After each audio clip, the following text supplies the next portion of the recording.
પુરોહિત પરિવારના આંગણે ભાગવત સપ્તાહનું આયોજન કરેલ છે। આજે 5મો દિવસ છે, ગોવર્ધન પૂજાનો દિવસ છે। સૌ ભાવિકજનો શ્રોતાઓ ખૂબ સરસ ભાવ વિભોર થઈ જાય એટલું સરસ શાસ્ત્રીજીનું પ્રવચન, એની સ્પીચ, એના શબ્દો કાને ઉતારીએ એટલા બધા ભાવવાહી શબ્દો છે। આપ સૌને બધાને હજી પણ 3 દિવસ છે, એમાં લાભ લેવા પધારવા માટે ખૂબ ખૂબ નિમંત્રણ પાઠવીએ।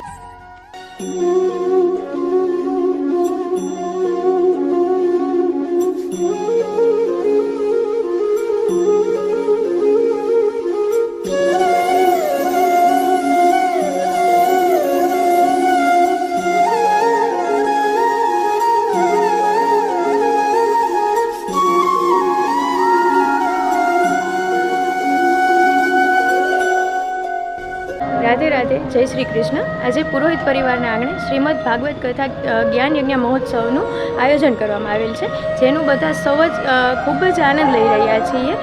માંગરોળના નગરજનો પણ ખૂબ આનંદ લઈ રહ્યા છે, ખૂબ જ લાવો લઈ રહ્યા છે। જેમના કથા વક્તા પંકજભાઈ જાની જે કથાનું રસપાન કરાવી રહ્યા છે, તો આપ સૌને નમ્ર નિવેદન છે કે આપ સૌ પણ બહોળી સંખ્યામાં અહીંયા હાજર રહો તેમજ કથાનું રસપાન કરો।